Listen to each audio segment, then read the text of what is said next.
Today's episode is the phases of being a reseller. I literally cannot be the only one that used to just buy stupid crap all the time.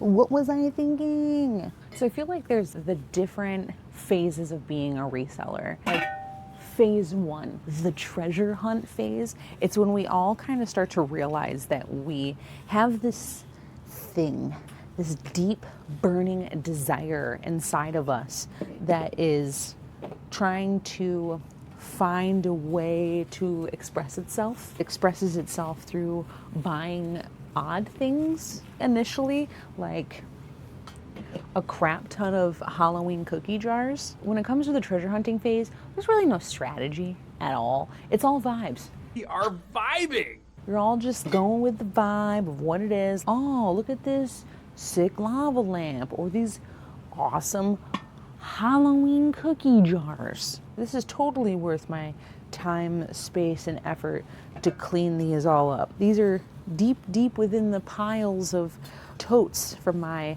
death pile that I am demolishing. I'm demolishing. I am destroying, seek and destroying. You're high on the dopamine. You're high on the dopamine hunt. You convince yourself that all of these items that you're finding that you find personally cool or nifty or odd or strange are worth value. And there's really no one guiding you. Maybe some YouTubers, right? And the YouTubers are also buying weird stuff. Like, love you, Commonwealth. But dude, you buy so much that like plastic Pyrex stuff. And I went through a phase of, oh, this thing has value. Dude, it sells for $14. That's not worth my time. I understand why you do it though. It's your nostalgia. It's your thing. And I have my things as well. But when you're just starting out and you're going through this phase of learning what's, of value, you buy some weird crap. My husband had this phase of Starbucks cups. And I know there are some Starbucks cups. We sold some for some good money. We had so many of them when we were going through our death pile. I'm just saying, the local Salvation Army had no idea what was coming.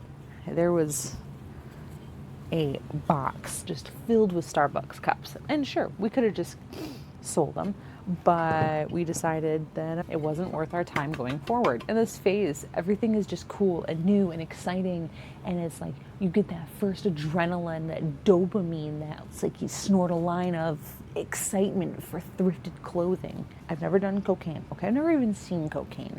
I've seen it in the movies though, so you can blame the cinema. But now cocaine comes in a delicious shape. I bought a lot of weird dead stuff too, like a goose and some other cool taxidermy stuff. And guess what? You can't sell it. You can't sell dead birds in Michigan. So, lesson learned. And when it comes to this first phase, I was having fun. All right, I was finding some weird crap, and guess what? A lot of that crap had value. And if it wasn't for this like initial phase of just feeling out the vibes, getting weird with it, you might find some sort of weird niche that you don't even know is there. And that's cool. That's real cool.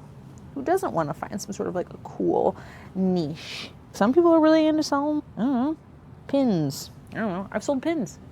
I've sold everything. I've sold a lot of weird crap. Phase two is straight up denial. Denial phase. This is where you start to learn about sell-through rates and finding your niche and all that sort of jazz. And you're like, no, I'm different, okay? I am so good at just finding everything and anything that I don't need to niche down. No way, no how. I'm unique. And then what starts to happen is you end up with 50 totes of things, like these beautiful cookie jars, or this Rick Springfield hard to hold cassette tape. And then you start to collect 10,000 shipping boxes because you need different sizes of shipping boxes because you have so many odds and ends and weird items.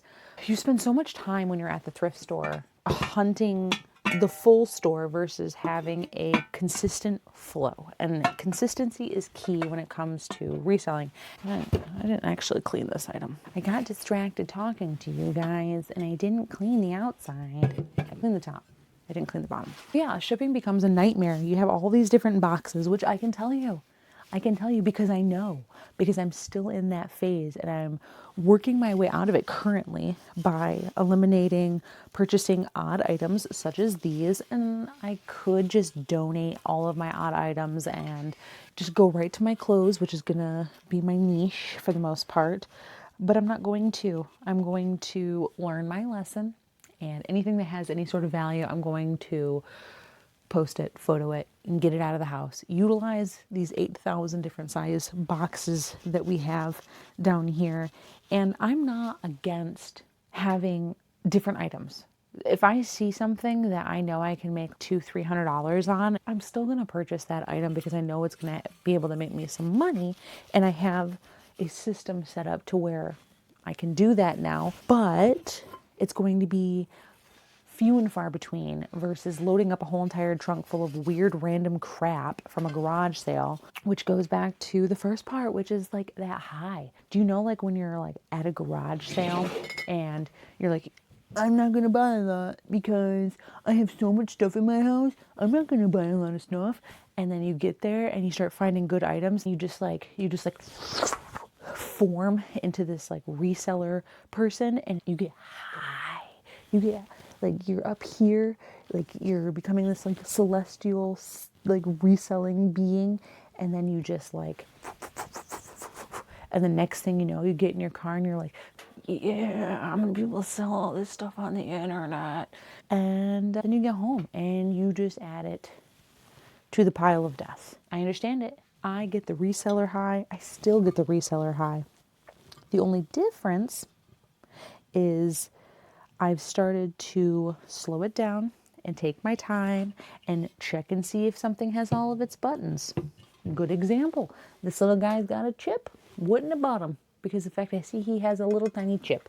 Now I'm going to post him as a lesson to myself and who I once was and who I am becoming. The cool thing about the denial phase, though, I will say, is that you learn so much. In this phase of trying to figure out all these things and what's worth money and what's not worth money, you spend so much time learning about things that you become like a jack of all trades, right? And you start to learn what things to look out for, which is fantastic because you don't want to pass up money if you don't have to. Isn't that kind of the whole point of this? It has its pros, but it also has its cons. If you're trying to expand and become something bigger, if you're trying to become a business, which is what my goal is to make this into a business. If I stay in this denial phase, then my life is going to be, there's going to be way too many bottlenecks. Oh, you're crushing it. You have lots of inventory, lots of inventory. You don't have enough time because you have to clean all of this stupid crap you just bought. Okay, you got some photos of everything. Okay, but now you need to have a different photo booth because the one that you have doesn't work. Okay, now you have stuff up online. Okay, but guess what? There's no sell-through rate. There's none. And no one wants the stupid crap that you bought that you thought was cool. And then you crash and you burn because your house is filled with a bunch of stupid crap that no one wants. So yeah, that's what happens in phase 2. That leads me to phase 3. Why is nothing selling? You start to realize that just because something is unique and weird and strange, it doesn't mean profit. And you're like, what? Why does no one want this happy Halloween tea jar thing? What are you talking about, Cassandra? No one wants this Video Now player with Fear Factor episodes on it? Or SpongeBob SquarePants? This was actually my own personal item, so I did not buy this out at a garage sale. So you can't judge me. This was my own item. I got it as an Easter present from my mother when I was a child, and I'm going to resell it now. This is the phase where you start to look at not even your death pile, but your actual inventory, and you go, if I continue on this trend, I will not be able to store these items. And we recently came into this as well, which is what started the whole death pile destruction videos. Let me cover up my back of the basement. It's not as cute as the front. I personally think this phase is very interesting just because this is where you start to feel a little dark inside. I'm depressed. And that's a good thing. It is a good thing to feel a little overwhelmed and realizing that what you have done is not going to work, because you look around and you go, I don't have room for this. Oh my God, this death pile is forever expanding and I can't get ahead of it because there's just so much stuff. And it takes me so much time to research things, and I have to do the size, dimensions, all this sort of stuff. And then you start to feel that inner turmoil of, what am I doing? Why am I doing this? I have become a hoarder. And that's okay. You have to go through this phase. This phase is very, very, very necessary. It's necessary to go, what the hell was I thinking? This is where people make or break, though. This is where people go, is this something that I actually want to do? Or is this too much work because there's just too much information overload and you get overwhelmed and you can push through it and go into phase 4, or you can donate all your stuff, give up, or live in your filth and just have a whole entire death pile and go, I'm a reseller, but you don't post anything. So you're not a reseller, you're a hoarder. But if you do it right, if you go in the right direction, you go into phase 4, and that's the awakening. So you might ask, what is the awakening? The awakening is where you start to realize that there's this thing called sell-through rate, and not all things sell equally. You need to purchase things for the customer and not for yourself. This is like where you start to niche down a bit.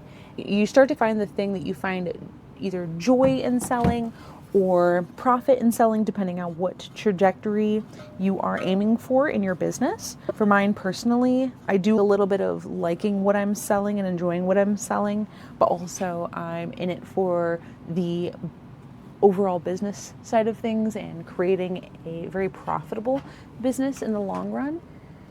Everyone learns their lessons differently. My husband and I both know that we learn our lessons the hard way. We need to fail over and over and over again before we learn.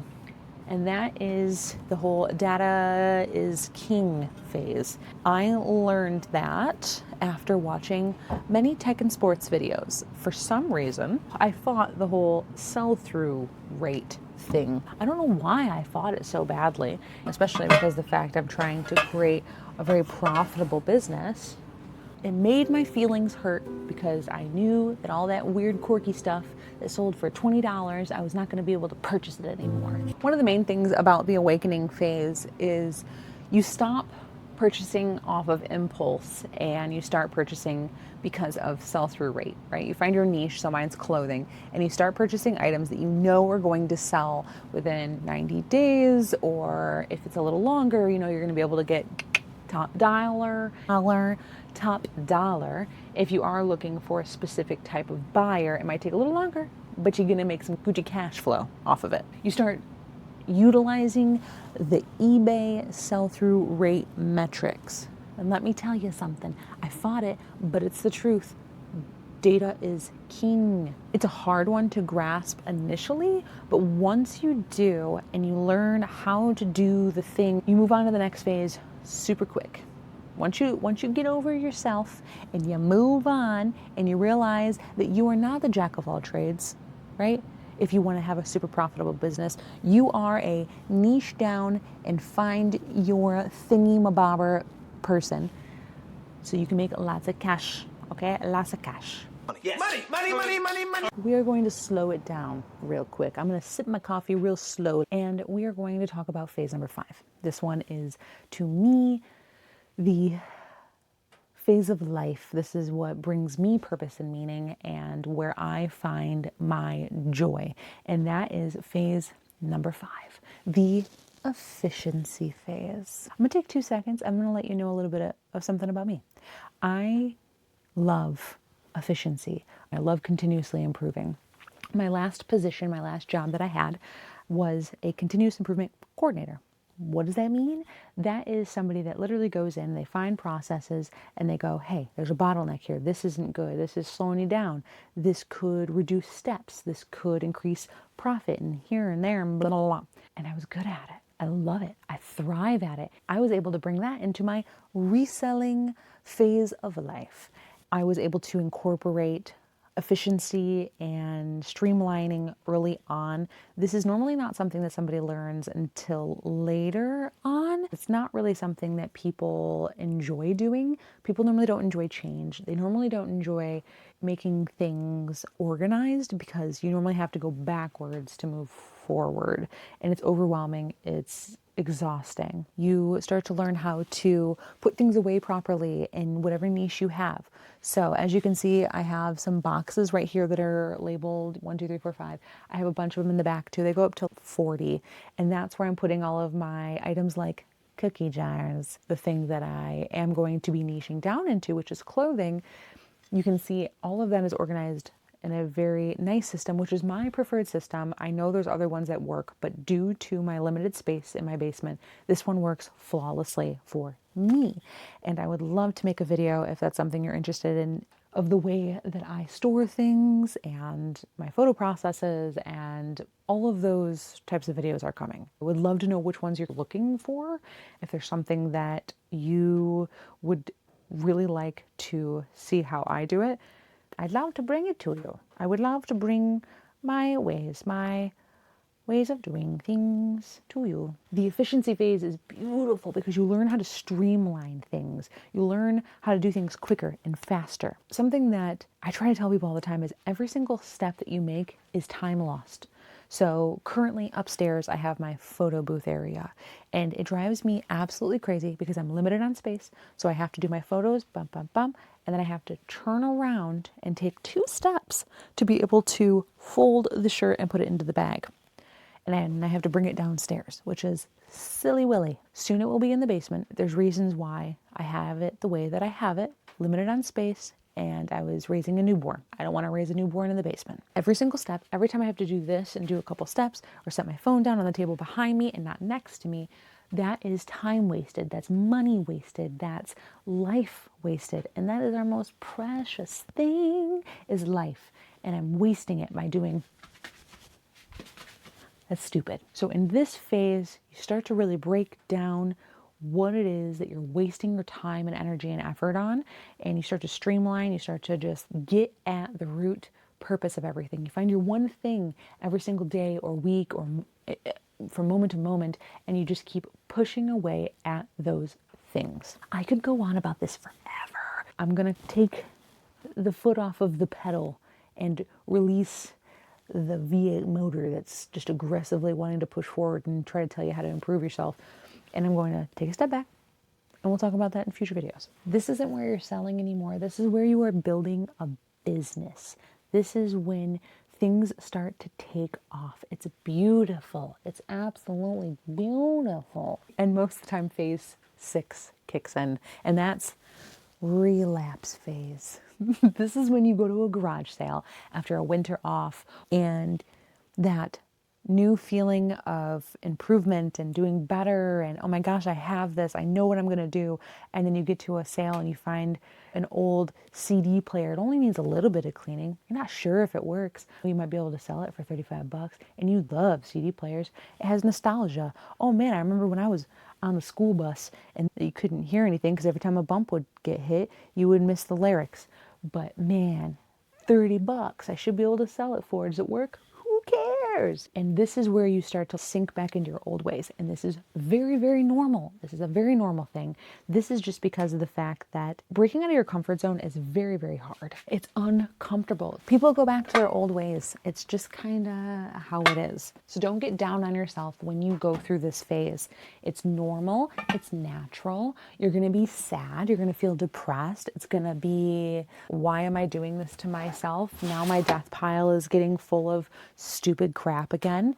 And you just have to go, okay, silly willy me, I'm going to take a step back again, and I'm going to reassess. You have to stop, drop, collaborate, and listen to yourself, to that future vision of yourself.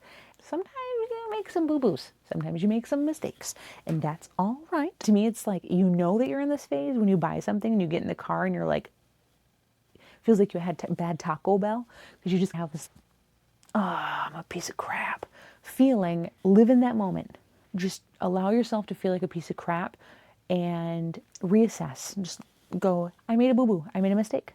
I'm gonna go backwards a little bit and just fix that by not doing it again. Don't let anyone lie to you. You're gonna do this a lot.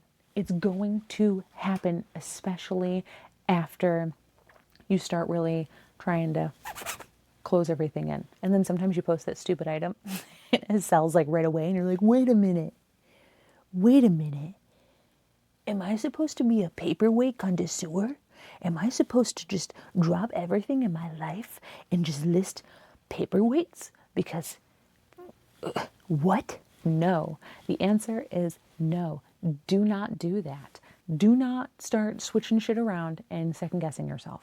Please don't do that. I bring us to a close with my final phase, and that is the Power Rangers phase. Transformer is built of a bunch of different phases, or people, or whatever you want to call them, machines.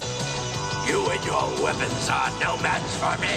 All right, guys, let's see what this baby can do. All of those different pieces, those different things that you learn, those different phases that you go through, those all become this like super reseller transformer. That's awesome. In a few years, you'll be able to resell yourself for good money if you keep yourself in your packaging. I'm an idiot. It's totally cool if you're still in your phase of buying weird crap. It's all right, because that phase is going to be a lesson learned for the future. And the more weird crap that you buy, you might find a very strange niche that propels your future into a direction that you never thought imaginable. Some people like doing clothes. Some people like doing cookie jars. I do have a soft spot for salt and pepper shakers. I do. I love salt and pepper shakers. Something weird and unique. I don't even have one, and I like them though. I like reselling them. Be okay with the fact that you have to go through some weird shit to find your groove. It's normal. It's human. You're gonna end up with a death pile most likely, and that's okay. What matters is that you start listing that death pile and you start selling that death pile, and you don't allow that crippling feeling to just crush your soul. And sometimes you're gonna fall off the bandwagon when garage sale season starts and Becky down the street has a bunch of really cool Y2K stuff that I can't not grab because I know every single one of those pieces is money. Yes, this is phases. These are lessons that I am trying to put forth onto you. Am I perfect? Hell no. Okay? Am I gonna make mistakes? Hell yes. Just remember, mistakes are tuition for your reseller degree. All right? And we're all after becoming masters. What continuous improvement literally is learning and making mistakes and fixing those things. Nothing in this world has been done on the first try. Mistakes have to be made so that other people can succeed. So sometimes I have to sell stupid crap on the internet so that way my future self can succeed. Please remember, you're not alone in any of this. Sometimes you can be stuck surrounded by 50 totes and just feel like, oh my goodness, what have I done? Is this the right journey for me? Is this the right path for me? But if something inside of you is telling you that this reselling thing sounds like a dream career, don't give up. Follow your dreams. You're not alone. We've all been there. I am literally digging myself out. Yeah, I have less than 10 totes, but guess what? It was over 50 a month ago. And I'm finally starting to close in on the future business self of me. I'm entering my phase 7 right now. And that's why I'm bringing this to you, because I'm living it right now and I'm going through it, and I want you to know that you're not alone in any of this. And you just have to remember that every single bad buy is getting you closer to being a better reseller. Every single one. So don't beat yourself up. Every single reseller starts as a chaos goblin. We're just at garage sales, just like, give me all those weird items. Let me sell them on the internet. A lot of people will tell you, don't buy junk. I say, buy it once, regret it forever, move on, get better. Okay? That should be on a t-shirt. If I put it on a t-shirt, would you buy it? I'm just asking, because if so, I will put that on a t-shirt. But this is the end. I love you. Thank you. Talk to you later. Bye.